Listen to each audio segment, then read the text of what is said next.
할렐루야. 대강절 첫 주일 예배를 주님 앞에 올려드리고 하신 하나님 감사합니다. 오늘은 고린도전서 15장을 이제 할 텐데요. 15장을 다 하는 게 아니라 오늘은 15장 1절부터 11절까지 오늘 하겠습니다. 고린도 15장은 특별히 부활장인데요.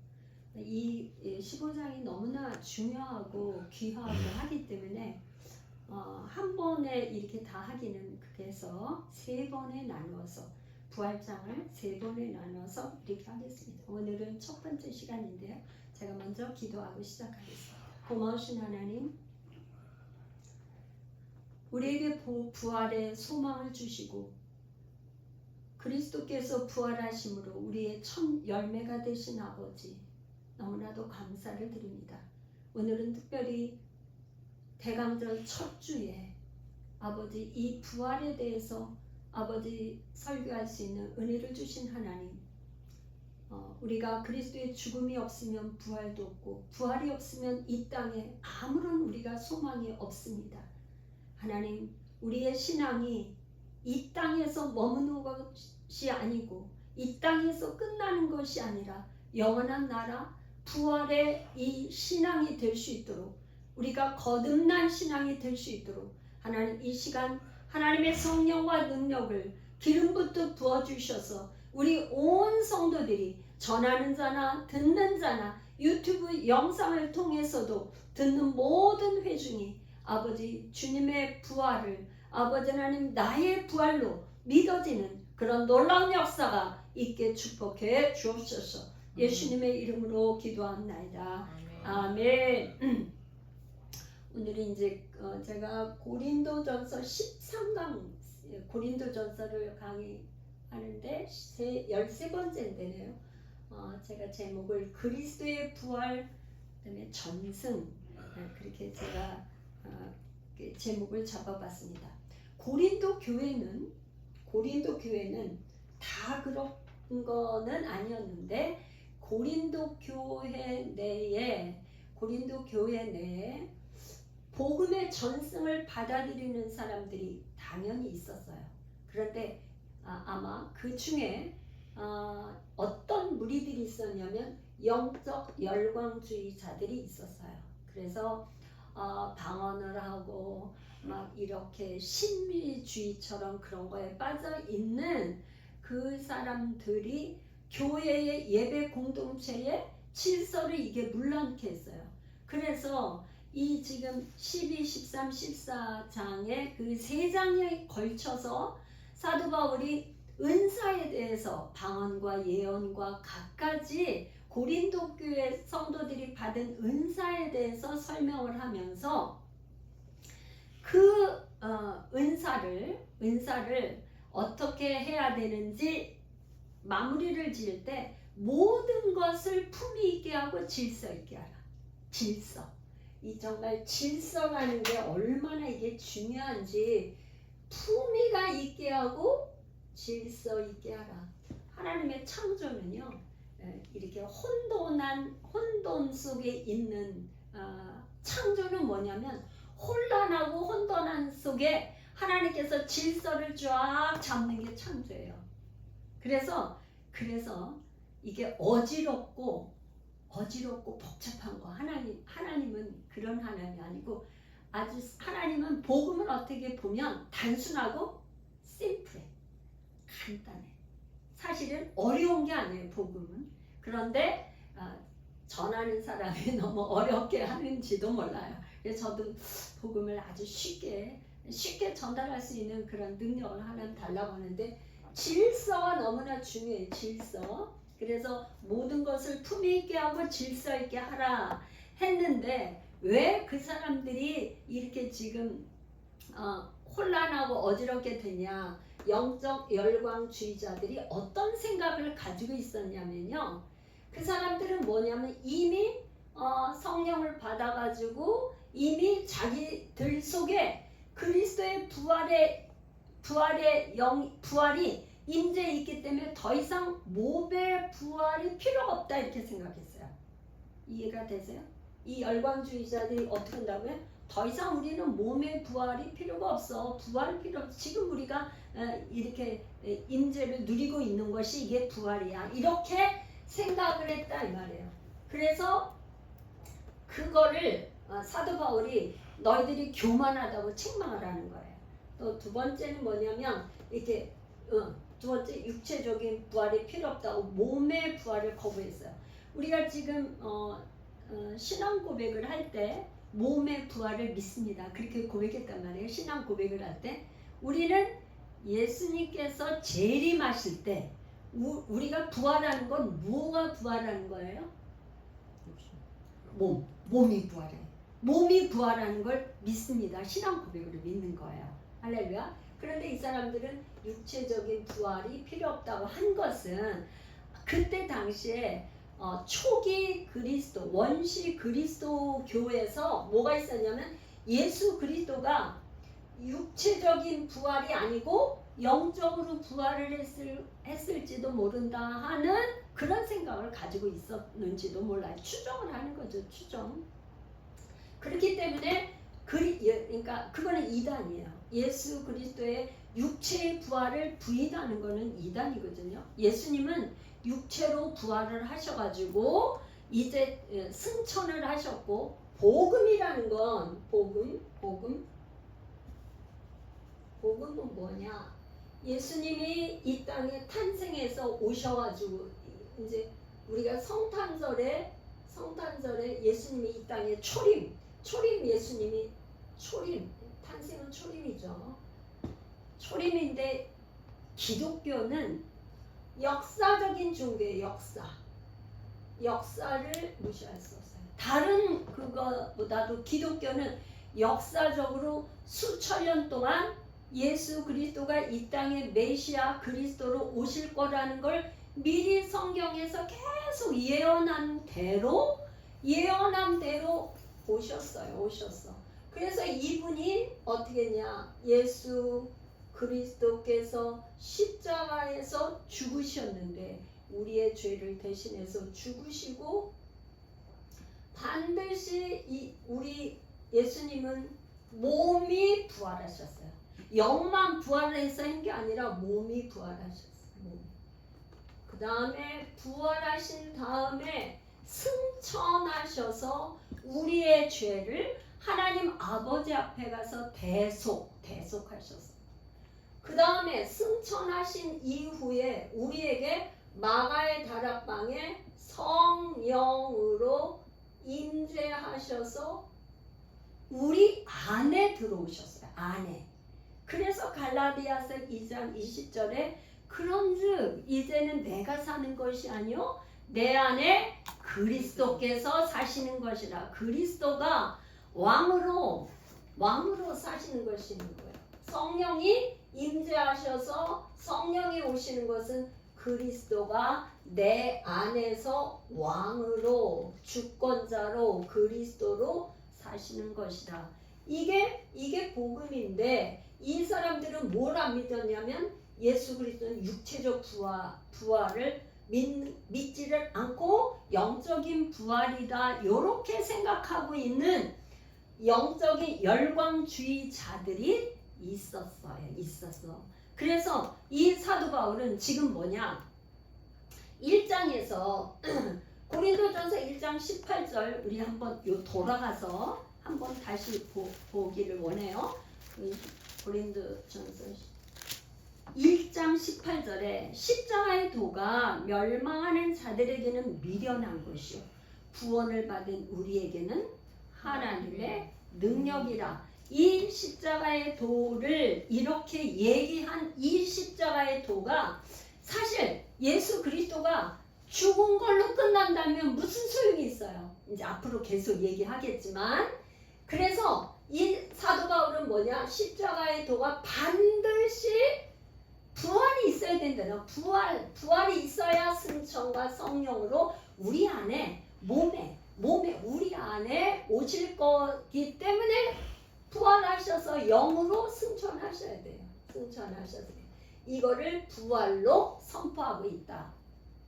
요거를 이제 기본 생각 이 생각을 가지고 이걸 가지고 이제 15장 1절부터 11절까지 하겠는데요. 한 절씩 읽으면서 제가 이제 하나님 말씀을 이렇게 상고해 보겠습니다. 1절 우리 한번 집사님 읽어보시겠어요? 형제들아 내가 너희에게 전한 복음을 너희에게 알게 하노니 이는 너희가 받은 것이요 또 그 가운데 선 것이라. 아멘. 이게 지금 형제들아, 이게 지금 고린도전서 12장에서 사도 바울이 이렇게 할 때 형제들아 신령한 것에 대하여 이 사람들이 이제 질문한 거에 대해서 대답해서 새로운 패턴, 새로운 질문에 대해서 얘기를 할 때 형제들아. 그래서 여기 지금 15장에 와서 다시 형제들아 이렇게 얘기를 하고 있어요.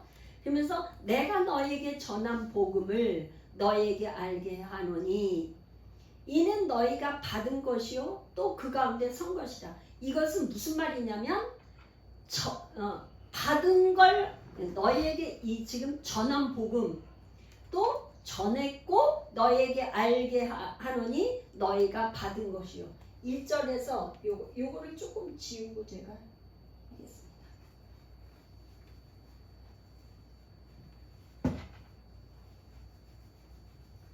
제가 여기에 복음의 전승이라는 말을 타이틀에 이렇게 전승이라는 말을 썼어요. 그게 뭐냐면 이게 지금 사도 바울이 전했고 전하다 전함 또 그 다음에 너에게 알게 하느니 너희가 받았다. 전하고 받다 받음 전하고 받고 그러니까 누군가가 사도 바울에게 전한 사람이 있었고 사도 바울은 또 전했고 또 전한 걸 받은 사람이 있는 거예요. 이게 계속 전하고 받고 전하고 받고 전하고 받고 해서 우리에게까지 온 것이죠. 복음은 이게 세대를 걸쳐서 지금 2024년인데 우리가 예수님이 이 땅에 오셔서 부활 승천한 이후에 부활하신 그분의 그 복음을 전한 사람이 있고 받은 사람이 있고 이게 계속 이어지는 거. 그런데 또 그 가운데 선 것이라. 그러니까 고린도 교회는 특별히 이 사도 바울이 직접 복음을 전해서 1년 반 동안 거기 복음을 전해서 교회를 세운 거죠. 그러니까 교회가 세워지는 것의 가장 근거 기초가 되는 것은 복음이죠. 복음이 없이는 교회가 세워질 수가 없어요. 교회 복음이 근거가 돼서 교회가 세워진 거죠. 그래서 또 그 가운데 선 것이라 고린도 교회가 복음 안에 세워졌다는 걸 얘기합니다. 자, 2절 읽어볼까요? 너희가 만일 내가 전한 그 말을 굳게 지키고 헛되이 믿지 아니하였으면 그로 말미암아 구원을 받으리라. 2절에 여기는 보니까 만일이라는 단어가 있어요. 만일 그 다음에 그 뒤에는 구원. 만일과 구원 이 사이에 뭐라냐. 만일 너희가 만일 내가 전한 그 말 복음이죠. 그 말을 굳게 지키고 헛되이 믿지 않고 잘 믿었으면 그로 말미암아 복음으로 말미암아 구원을 받으리라. 그런데 만일이라는 단어가 있는 걸 보면 고린도 교회가 지금 그렇지가 않다는 거를 얘기를 하고 있는 거죠. 위기 상황이라는 거죠. 그러니까 고린도 교회가 이러한 아까 영적 열광주의로 인해서 복음을 잘못 해석하고 잘못 오해를 함으로 인해서 지금 구원의 위기가 있으니까 만일 그러니까 그렇지 못하다는 거죠. 만일 너희가 내가 전한 그 말 복음을 굳게 지키고 정말 잘 믿었으면 너희는 구원받았을 거야. 너희는 구원에 이뤄. 그런데 그렇지 못한 걸 안타깝게 생각하면서 그 말하자면 조건절이 붙었어요. 여러분들이 이 고린도 교회의 말씀을 선포하는 사도 바울의 심정처럼 저에게도 생각할 때 오늘날 우리 이 마지막 때에 정말 복음이 희석돼 가지고 뭐 이런 말을 물탄 복음을이라는 얘기를 하더라고요. 복음의 순수성이 어디를 간 것이 없고 복음이 다원주의나 이런 여러 가지 이 마지막 때에 이게 섞여 가지고 꼭 반드시 예수 그리스도를 믿어야만 구원을 얻어 이렇게 합리화를 해가지고 다른 종교 이렇게 해서 이렇게 섞어가지고 다원주의를 해서 하는데 그거는 옛날이나 지금이나 그 예전부터 그렇게 다원주의가 있었어요. 그러니까 오늘날만 그런 게 아니라 그러니까 이 복음이 순수한 예수 그리스도의 그 복음이 헛되이 믿지 않고 올바르게 바른 신앙을 가지고 잘 믿는다면 구원을 받는다 이 말이에요. 우리도 다 그렇게 되기를 축복합니다. 3절 우리 읽어볼까요? 내가 받은 것을 먼저 너희에게 전하노니 이는 성경대로 그리스도께서 우리 죄를 위하여 죽으시고. 아멘. 이 지금 사도 바울이 뭐냐면 내가 받은 것을 사도 바울도 자기가 뭐 이걸 만들어서 그게 아니라 전승에 의해서 받은 것을 먼저 너에게 전했다 이 말. 받아서 전했다 이런 말이에요. 받아서 전했다. 그런데 여기 이것을 설명하는데 이는 받아서 전했는데 이는 성경대로예요. 성경대로. 그러니까 성경은 그 당시에 성경은 뭐예요? 구약 성경. 그래서 지금 사도 바울이 이 편지를 쓸 때 기록된 바 아니면 뭐 이렇게 했는데 여기서는 성경대로 구약 성경대로 구약 성경에 예언된 대로 그런 뜻이죠. 그리스도께서 우리의 죄를 위하여 죽으시고. 그런데 그럼 여러분 한번 질문을 해볼 수가 있어요. 죽으신 분은 예수께서 우리 죄를 위하여 죽으시고 사도 바울이 이렇게 하질 않고 성경대로 그리스도께서 우리 죄를 위하여 죽으시고 이렇게 사도 바울이 한 의도가 뭘까? 한 의도가 뭘까요? 그러니까 말하자면 이 지금 사도 바울은 이 편지를 쓸 때 한자 이 모든 걸 고린도 교인들의 그 생각과 그거에 대해서 이제 설명을 하는데 왜 예수께서 우리 죄를 위해 죽으시고 하지 않고 그리스도께서 우리 죄를 위하여 죽으시고 이렇게 했을까 하는 질문을 해볼 수가 있어요. 질문. 여러분들은 어떻게 생각하세요? 여러분들은 어떻게 생각을 하세요? 이 지금 예수 그리스도 이 말은 지금 원래는 예수께서 죽으신 거죠. 예수께서 누가 죽으신 거예요? 예수께서 죽으셨잖아요. 그죠? 예수께서 죽으셨어. 근데 그때 당시에 예수를 죽인 사람들은 유대 정치적인 바리새인들, 대제사장들, 사두개인들 이 사람들이 정치적인 유대인들이 예수를 십자가에 죽였어요.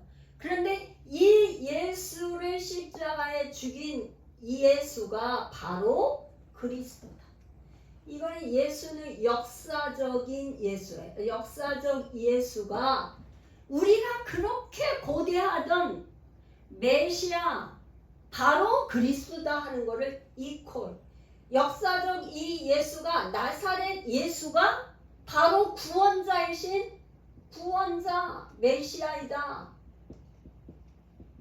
그거를 이 사도 바울이 함축해서 성경대로 그리스도께서 우리 죄를 위하여 죽으시고 이렇게 얘기를 하고 있어요. 여러분들은 역사적으로 2000년 전에 오셨던 그 예수가 우리의 구원자라고 믿으시나요? 아멘. 할렐루야. 아멘.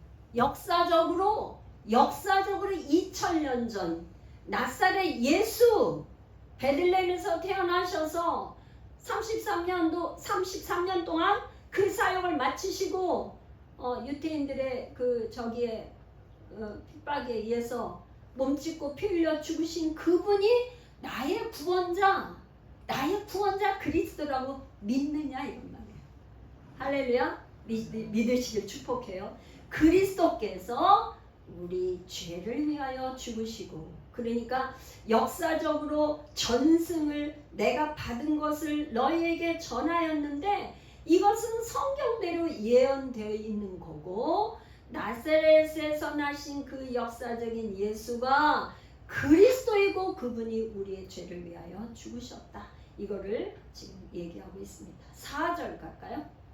장사 지낸 바 되셨다가 성경대로 사흘 만에 다시 살아나사. 4절에서 장사 지낸 바. 그러니까 장사를 지낼 때 우리는 어떻게 하냐면, 여러분들 이렇게 돌아가신 그 고인이 되면 어떻게 하냐면은 그분이 사용했던 옷가지나 뭐 수풀 그런 것들을 다 어떻게 해요? 다 불태워버려. 그리고 유태인들은 물론 시체를 매장을 하죠. 이게 굴에다가 이렇게 해서 썩지 않게 이렇게 향품을 발라가지고 이렇게 매장을 하잖아요. 그런데 이 장사를 지냈다는 거는 앞에 있는 죽으시고 장사 지낸 바. 그러니까 죽었다가 살아났다 이렇게 사도 바울이 얘기를 하지 않고, 죽어서 완전히 무덤에까지 무덤에 묻었어.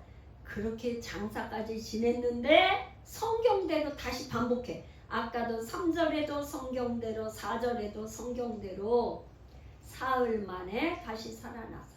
그러니까 이 사도 바울은 늘 글쓰기 편지를 하거나 뭐를 할 때 구약 성경에 이미 예언되신 예수 그리스도라는 걸 계속 강조하고 있는 거예요. 성경에 이미 예언된 대로, 그렇게 예언된 대로 사흘 만에 다시 살아나셨다. 이걸 지금 강조하고 있어요. 5절. 게바에게 보이시고 후에 12 제자에게와 6절도요. 그 후에 500여 형제에게 일시에 보이셨나니 그 중에 지금까지 대다수는 살아있고 어떤 사람은 잠들었으며 7절. 그 후에 야고보에게 보이셨으며 그 후에 모든 사도에게와 8절. 맨 나중에 만삭되지 못하여 난 자 같은 내게도 보이셨느니라. 아멘. 지금 이제 사도 바울이 이제 예수님께서 부활하신 그 모습을 누구에게 보여줬는지를 순서대로 얘기하고 있어요. 첫 번째는 베드로이죠. 베드로에게 보이시고, 그 다음에 후에 12 제자에 보이시고, 사실 12 제자라기보다 11명이었죠. 왜 그랬냐? 가룟 유다는 자살했으니까 빠졌고 11제자인데 후에 12 제자에게 보였고, 그 다음에 가룟 유다가 죽고 난 다음에 초대에 마띠아를 사도로 이렇게 해서 제자로 해서 했는데, 여기 이제 지금 후에 12 제자와 그 후에 500여 형제에게 일시에 보이셨나니 그 중에 지금까지 대다수는 살아있고 어떤 사람은 잠들었으며, 그 다음에 또 누구에게 보였냐면 그 후에 야고보는 예수님의 친동생인 분이죠. 야고보, 성경에 야고보가 여러 명 나오는데 여기서 야고보는 예수님의 친동생으로, 그때 당시에 처음에는 야고보는 예수님을 메시아로 믿지 않았어요. 그런데 예수님이 죽으신 다음에 부활해서 친히 야고보에게 나타내 보이셨다. 야고보에 보이셨어요. 그러니까 이 신약 성경에는 없는데 어디에 있냐? 외경에 나한테 처음 외경을 뭐 이렇게 읽어보지는 않았지만 지금 어디에 나오냐면 히브리인의 복음서라는 신약의 외경에 그렇게 그 야고보에게 보이는 그게 기록이 돼 있다고 그래요. 그래서 야고보에게 보이셨으며 그 후에 모든 사도에게와 맨 나중에 만삭되지 못한 나 바울에게까지 보이셨느니라. 그러니까 여기서 지금 보이시고, 그 다음에 일시에 보이셨나니, 7절에 보이셨으며 8절에 보이셨느니라. 그러니까 보이셨고 보이셨으며 보이셨네. 이게 무슨 말이에요? 보이신다는 건, 보이시고 한다는 거는 주체가 누굴까요? 누가 그렇게 주어가 어디에 있어요? 주 앞에 그리스도, 성경대로 그리스도께서. 그러니까 보는 거가 개바가, 자 보세요. 저한테 한번 보세요. 개바가 부활하신 예수님을 보고 싶어서 본 거예요? 그런 게 아니고 그리스도께서 개바의 눈을 열어서 보여줬다 이 말이에요. 이 계시야. 그러니까 그리스도, 이 기독교는 역사적인 종교이면서 계시의 종교야. 지혜와 계시. 그러니까 우리가 기도할 때 지혜와 계시의 영을 우리에게 달라고 그러잖아요. 하나님께서 우리에게 보여주시지 않으면 볼 수가 없는 거야. 근데 그리스도께서 누구에게 보이셨어요? 지금 게바에게 보이시고 500의 형제에게 보이셨고 야고보에게도 보여줬고 맨 마지막에 바울에게까지 보여줬다 이 말이에요. 그러니까 이거는 하나님의 주권적인 역사예요. 그래서 부활은, 자 보세요 여러분, 부활은 있잖아요. 부활은 예수님이 역사적으로 죽으신 거는 거기 있는 사람들이 무덤에 다 이미 숨이 끊어지고 한 거 로마 병사들도 다 봤단 말이에요. 봤어. 근데 부활은 누구만 봤어요? 로마 병사들이 봤어요? 부활은 그리스도께서 보여주고자 하는 사람에게 보여줬다 이 말이에요. 하나님의 주권적인 거야. 그냥 누구나에게 다 보여주면 좋잖아. 근데 그러진 않았어. 그리고 게바에게 보여주고 그 후에 500여 형제에게 보여줬다는데, 이 500여 형제에게 보여줬다고 그러는데 이거는 성경에 사복음서는 어디 있는 게 아니고 여기에 나타나는 건데 잘 모르겠어요. 그러니까 이때에 본 사람들이 야고보와 바울에게, 특별히 이 사람들에게만 보여줬다 이 말이에요. 그러니까 부활이 역사적으로 어떤 증거가 돼서 역사책에 이렇게 기록할 수 있는 게 아니에요. 본 사람은 있고 대부분은 못 봤어. 대부분은 못 보고 일부 소수의 하나님의 주권적으로 보여준 사람만 봤다. 그 사람들이 증인이 된 거예요. 게바, 베드로도 증인이 됐고 12 사도들은 다 순교해서 증인으로 살다가 다 순교했고, 야고보도 순교했고 바울도 순교했고, 그러니까 그리스도를 부활을 갖다 목격해서 본 사람들은 자기의 그 육신의 이 생명이 그렇게 귀하다 생각하지 않고 오히려 다 주님 때문에 순교한 거예요. 그러니까 그렇게 보이셨다. 그래서 여기 지금 역사적인 예수를 얘기하면서 신앙에 대해서 지금 신앙적으로 뭘 얘기하냐면 우리의 죄를 위하여 죽으신 것을 얘기하고 있어요. 우리의 죄를 위하여. 자. 신앙에, 자, 우리의 죄를 위하여. 왜 우리가 주님을 왕으로 모시고 그분을 갖다가 그분의 말씀에 우리가 찬양을 했는데 그분께 불복하고 그분께 엎드리고 그분을 찬양하고 그분을 섬기고 왜 위하여 하는가? 그분이 우리의 죄를 위하여 죽으셨기 때문에.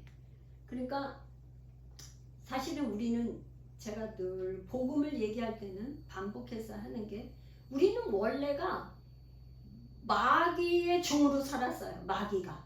마귀의 주. 선악과를 따먹은 우리는 죄인인데, 우리가 아예 죄인이어서 마귀가 시키는 대로 하는 마귀의 종이었어.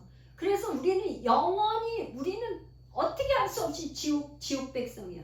근데 그 중에 하나님께서, 하나님이신 그분이 이 땅에 오셔서 우리의 죄, 내 죄를 대신해서 죄값을 치러주셨어. 죄값을 다 치러주시고 이제는 너는 더 이상 주인이 아니야. 이제는 너는 더 이상 죄인이 아니고 너는 의인이야. 의인. 죄인이 아니고 의인이라고 우리를 그냥 불러준 거예요. 의인이라고. 우리를 구원하신 거예요. 구원. 죄에서 구원하신 거야. 우리가 찬양할 때 죄에서 자유를 얻게 하신 보혈의 능력 이렇게 우리가 찬양하고 그거 하는데 이거를 정말 우리가 믿고 깨닫고 믿고 한다면 우리는 주인이 바뀐 거예요. 이제는 주인이 마귀가 내가 주인이 아니고 마귀가 나의 주인이 아니고 예수가 나의 주인이야. 왕이에요.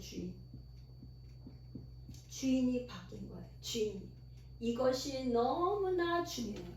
그 사람이 정말 거듭났느냐 거듭나지 못했냐 하는 거는 어디에서 판가름이 나냐. 그 사람이 정말 누구를 주인으로 섬기며 사느냐, 누구를 위해서 사느냐, 무엇을 위해서 사느냐, 삶의 목표가 뭐냐, 삶의 이유가 뭐냐. 이제껏까지는 나를 위해 살았어. 그런데 이제는 나를 위해서 사는 게 아니고 나를 위해서 죽으신 그 분을 위해서 사는 거. 그분이 나의 왕이고 그분이 하라는 대로 시키는 대로 하는 거. 여러분, 예수님이 이 땅에 오셔서 마귀의 시험을 40일 동안 광야에 가셨을 때 시험을 받으셨어요. 그런데 마귀가 예수님이 40일을 굶주리니까 얼마나 배가 고파. 그리고 마귀가 이 돌들을 명해서 떡으로 만들어 먹으라고 그랬어. 근데 예수님이 떡으로 돌을 가지고 떡으로 만들 수 없나요? 만들 수 있지. 만들 수 있잖아요. 근데 예수님은 할 수 있는 거를 안 해. 왜 안 해요? 배도 고프고 한데 돌덩이를 떡으로 만들어서 먹으면 되는데 안 하셔. 왜 그래요? 시키는 주체가 마귀가 하니까. 마귀 말을 안 듣는 거죠. 할 수 있지만 마귀가 시키는 말을 안 듣는 거예요.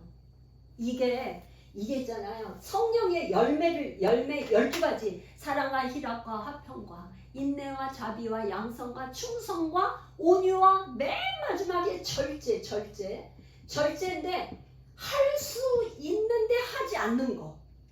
이게 정말 능력이에요. 정말. 할 수 있어. 그렇지만 안 해. 내가 정말 충분히 돈도 있고 뭐도 있고 다 누리면 살 수 있는데 그렇게 안 살고 가난한 사람들의 마음을 헤아려서 나도 예수님이 살았던 것처럼 사는 거. 이건 정말 대단한 거죠. 정말. 그렇게 누릴 수 있는데 예수님이 이 땅에서 살았던 것처럼 산다. 이건 뭐 정말 대단한 거예요. 삶. 할렐루야. 아멘. 그래서 지금 이제 이게 말하자면 사도 바울이 게바, 그 다음에 500의 형제, 그 다음에 야고보, 그 다음에 맨 나중에 만삭되지 못하여 난 자와 같은 내게도 보이셨느니라. 그러니까 맨 나중에, 그러니까 그냥 자기를 얘기할 때 아주 나는 가장 하찮은 존재야. 정말 하나님이 나를 부르셔서 나를 쓰시는데 나는 정말 너무나 하찮은 존재야. 왜 그렇게 표현을 했냐? 뭐랬냐? 왜 그래요? 만삭되지도 못할 난 자 같은 내게도 보이셨는데 왜 그러냐면 나는 사도 중에 가장 작은 자인데 왜 그래? 하나님의 교회를 너무나 많이 핍박했기 때문에. 이 지금 사도 바울이 이제 자기의 옛날 과거를 돌이키면서 얘기를 하는 거죠. 맨 나중에 만삭되지도 못한 나 같은 사람에게도 하나님이 은혜를 베풀어서 나에게 보여주셨어. 이거는 뭐예요? 바울이 지금 다메섹, 그러니까 다마스커스인가? 그거를 다메섹이라고 성경에는 그렇게 기록돼 있잖아요. 그 다메섹에서 예수님이 빛 가운데 나타나셔서 보여주셨던 그것을 생각을 하면서 그러니까 그 얘기를 하는 거죠. 그러니까 자기는 맨 마지막 순간에 예수님의 그 사역에 동참한 사람으로서 정말 사도가 되기 전에는 너무나 많은 핍박을 한 거를 생각하면서 지금 이 글을 쓰고 있는 거죠. 자, 그 다음에 이제 9절부터 한번 읽어볼까요? 나는 사도 중에 가장 작은 자라. 나는 하나님의 교회를 박해하였으므로 사도라 칭함받기를 감당하지 못할 자니라. 10절요. 그러나 내가 나된 것은 하나님의 은혜로 된 것이니 내게 주신 그의 은혜가 헛되지 아니하여 내가 모든 사도보다 더 많이 수고하였으나 내가 한 것이 아니요 오직 나와 함께 하신 하나님의 은혜로라. 지금 이제 나는 사도 중에 가장 작은 자고 교회를 핍박했다고 그랬는데요. 사도행전에 보면은 이제 이렇게 기록이 나오는데 사도행전 8장에 1절부터 3절 이렇게 쭉 보면 사울이 교회를 갖다가 잔멸했다고 그랬는데요. 각 집에 들어가서 남녀를 끌어다가 옥에 넘겼다고 그랬어. 그러니까 그때 당시에는 여자들이나 어린아이는 이렇게 저기를 안 했거든요. 그랬는데 사도 바울은 얼마나 잔멸할세 그랬잖아요. 아주 그냥 철저히 그냥 남자 여자 어린아이 할 것 없이 구분할 것 없이 그냥 전부 다 잡아다가 옥에다가 넘겼어. 그런 일을 사도 바울이 아주 철저하게 그렇게 했단 말이에요. 그래 사도행전 또 9장에 가보면 사울이 주의 제자들에 대해 여전히 위협과 살기가 등등해서 그랬다. 또 그 다음에 갈라디아서 1장 13절 우리 갈라디아서 1장 13절 한번 찾아서 읽어볼까요? 고린도 전 후서 다음에 갈라디아서죠. 갈라디아서 1장 13절 내가 이전에 유대교회에 있을 때에 행한 일을 너희가 들었거니와 하나님의 교회를 심히 박해하여 멸하고 23절도 한번 읽어볼까요? 다만 우리를 박해하던 자가 전에 멸하려던 그 믿음을 지금 전한다 함을 듣고. 그러니까 이렇게 갈라디아 교인들에게 편지를 쓸 때 뭐라 내가 전에는 하나님의 교회를 심히 박해했는데 어떻게 되냐? 그 박해하던 자가 그 멸하던 그 믿음 예수 그리스도를 지금 전한다고 그렇게 한다음을 들었다 이 말이에요. 나로 말미암아 하나님께 영광을 돌리니라. 그렇게 박해했던 사람이라는 거를 이 지금 사도 바울이 곳곳에 이렇게 쓰고 있어요. 여러분 복음을 전하다 보면 아주 있잖아요. 거절을 심하게 하는 사람이 있어요. 막 그냥 가족 중에서도 복음을 전하면 아주 그냥 손살을 치면서 막 이 극히 반대를 하는 사람이 있어요. 근데 그런 사람은 어찌 보면 다 그런 거라고 볼 수는 없겠지만 종교심이 굉장히 대단한 거야. 그래서 말하자면 이런 거야. 사도 바울의 예를 들어서 보면 종교심이 굉장히 대단해가지고 말하자면 자기가 믿는 이거가 절대적이라고 생각을 하는 거야. 그러니까 다른 사람이 하는 거를 전혀 듣질 않아. 근데 그 사람이 깨어지면 잘 믿을 사람이야. 그러니까 여러분들 가족 가운데, 형제 가운데, 부모님 가운데 그렇게 반대하고 그런 분이 계신 줄 알지만 계시다면 실망할 게 없어요. 그분을 위해서 계속 기도하면서 전하다 보면 그분이 나중에 더 잘 믿게 될 거예요. 할렐루야. 저희 시아버님이 제가 저희 시댁에 처음에 전도할 때 우리 돌아가신 고인이 되신 시아버님께서 그러셨어요. 네가 믿는 너가 교회 다니는 건 내가 반대를 안 하겠는데 나는 이 조상을 섬기는 거를 두 번째가 라면 서로 할 정도로 잘 섬긴 사람인데 제사 때문에 나 못 간다 그러셨던 분이거든요. 그런데 하나님이 역사하시니까 꿈으로 하나님께서 막 꿈을 꾸게 하시니까요. 그 다 소용없어요.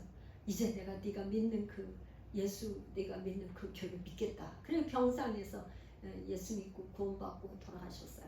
얼마나 감사한지. 그러니까 그거 사실 지금 앞에서 그렇게 하는 거 아무것도 아니에요. 지금 사도 바울이 그러잖아. 나는 정말 교회를 그렇게 박해했던 사람이라고 고백하잖아요. 근데 지금 뭐야?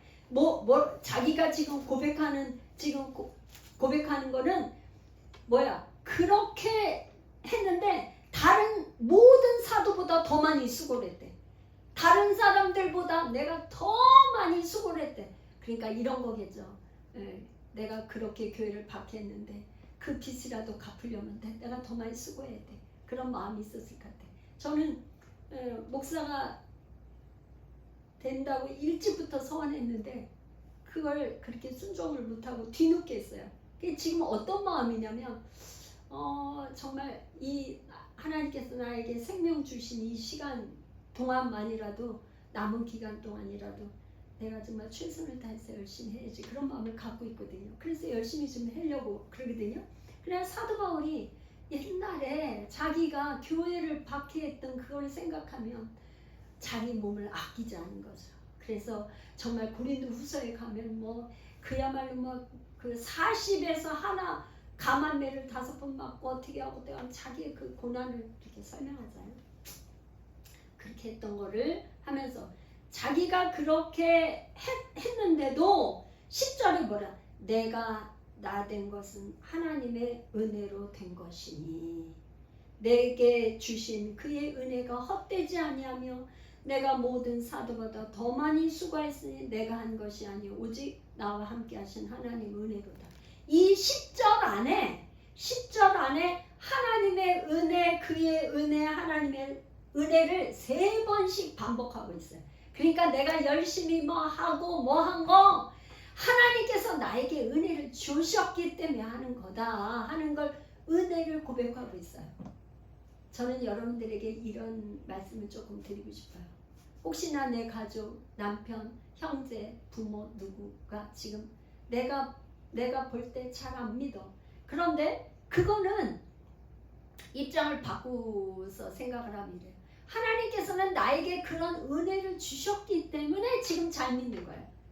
만약에 다른 형제나 누구 가족 그 사람에게 하나님께서 나에게 베푸신 은혜를 그 사람에게 주면 그 사람 더 잘 믿을 거예요. 할렐루야. 그러니까 내가 잘 믿는 게 아니라 하나님이 나에게 그런 은혜를 주셔서 그렇게 믿게 된 것이다. 11절 그러므로 한번 읽어보세요. 그러므로 나나 그들이나 이같이 전파하매 너희도 이같이 믿었느니라. 이제 사도 바울은 지금 아마 9절과 10절 이거를 보면은 고린도 교회에서 이런 질문을 했던 것 같아요. 그러니까 지금 뭐냐면 사도 바울에게 편지를 전달할 때 질문을 했어. 한 10가지 질문. 이럴 때는 어떻게 합니까? 하는 질문이 있었던 것 같고, 또 별도로 이 지금 16장에 보면은 3사람이 왔어요. 스데바나, 브루나도, 아가이고, 이 사람들이 편지를 가지고 직접 전달해서 바울에게 전달한 사람들이에요. 그러니까 그 사람들에게 들은 게 소식도 있고 편지에 질문한 것도 있고 맨 앞에 지금 1장에 보면 또 지금 누구에게 소식을 들었다고 하는 얘기가 있어요. 그렇게 소식을 들은 게 있고 그런 거에서 특별히 뭐냐면 고린도 교인들 사이에 이런 질문이 있었던 것 같아요. 사도 바울이 사도가 맞아? 사도 바울이 사도가 맞아?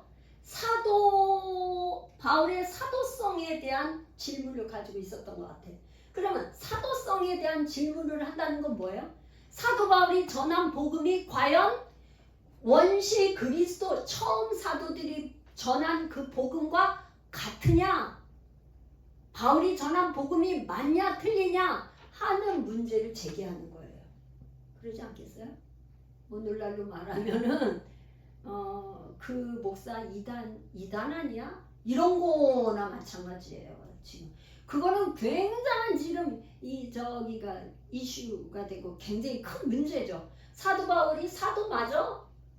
왜 그렇게 사도 바울이 내가 맨 나중에 된 사도 중에 가장 작은 자라 하면서도 사도라고 이렇게 얘기를 하는 것은 자기가 전하는 복음이 예수님의 전한 복음, 사도들이 전한 복음과 같다는 것을 주장하기 위해서 그러는 거죠. 그래서 지금 이 고린도전서 맨 처음에 할 때 뭐라 그랬냐면 하나님의 뜻을 따라 그리스도 예수의 사도로 부르심을 받은 바울과 형제 소스테는, 나는 사도가 된 게 내 뜻대로 된 게 아니야.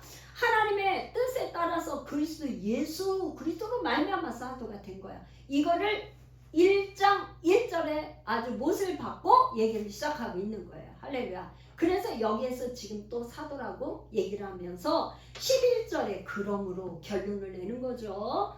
나나 그들이나, 나나는 바울을 말하죠. 그들은 누구냐면 사도 바울 이전에 먼저 번에 된 게바나 이런 사람들, 그들이나 이같이 전파함에 너희도 이같이 믿었느니라. 전한 것이 같다. 이같이 믿었고 이같이 전파하고 이같이 믿었느니라. 이렇게 얘기를 하고 있는 것입니다. 할렐루야. 15장 1절에서 11절까지 우리 이제 말씀을 나누었는데, 제가 두 가지 메시지를 좀 여러분들에게 전달하고 싶습니다. 이 사도 바울은 계속 여기서 뭐냐면 전한 거, 내가 받은 것을 전했고 그거와 같고 이렇게 계속 얘기를 전승을 얘기해요. 전승. 만약에 우리에게 복음을 누군가 들려주는 사람이 없었다면 우리도 복음을 알 수가 없어요. 그러니까 우리는 복음을 받아서 복음을 믿는 사람들이에요. 그러니까 반드시 우리는 어떻게 해야 되냐? 누군가에게 세대를 걸쳐서 이 복음이 끊어지지 않고 전승되는 것이 끊어지지 않게 하기 위해서는 반드시 전해야 되죠. 우리는 받은 사람이기 때문에 받았으면 전해야 돼. 받았으면 전하는데 다른 이웃, 형제 이웃하게 전하는 건 말할 거 없지만 제일 그 관계 가족이죠. 가족 전도가 제일 어려운데, 그래도 가족에게 믿음의 뿌리, 믿음의 가문이 되도록 가족 전도하는 것 첫 번째, 우리가 받았으면 전해야 된다. 두 번째는 신앙에 우리가 신앙이 어쩌면 이렇게 흔들리는 신앙이 항상 이렇게 올라가는 신앙이 얼마나 좋겠어요. 그죠? 할렐루야. 근데 우리의 신앙이 올라갈 때가 있으면 좀 내려갈 때도 있고 이렇게 자꾸 이렇게 굴곡이 있어요. 그런데 꼭 여러분들이 기억해야 될 거 뭐냐? 예수는 역사적으로 초림하신 예수님이시니 그분이 반드시 역사적 예수는 재림하신다. 반드시 그분은 오십니다. 그러니까 재림의 신앙, 오늘날 있잖아요. 이단에서 재림에 대해서 얘기하면 요한계시록 강의를 하거나 이렇게 하면 이단으로 몰리기가 쉽고 이렇게 하는데, 사실은 예수님이 다시 오실, 우리가 대강절 첫 주를 우리가 예배하면서 대강절은 예수님이 오시는 걸 우리가 고대하는 그런 신앙이 돼야 우리의 삶에 그분을 의식하고 그분의 뜻을 따라 살게 되죠. 그렇지 않고 예수님이 다시 안 오신다 그러면 우리는 삶의 의미가 지금 아무것도 없는 거죠. 예수님은 역사적인 예수라는 걸 꼭 기억하고, 역사적으로 초림 예수님이 이 땅에 오셨으면 반드시 재림하시는데, 사람마다 오늘이 나의 이 땅에서의 삶의 끝일 수도 있고 내일일 수도 있고 10년 후가 될 수도 있고 50년 후가 될 수도 있어. 그렇지만 지구의 종말이 오는 재림이 있을 수 있고 개인의 종말이 있을 수 있어. 이거를 우리가 나의 종말은 언젠가 이걸 생각하며 산다면 우리의 신앙이 이렇게 나태하거나 게으르거나 이렇게 처지지 않고 항상 주님의 말씀대로 주님 바라보며 나가는 신앙이 되었으면 좋겠습니다. 기도하겠습니다.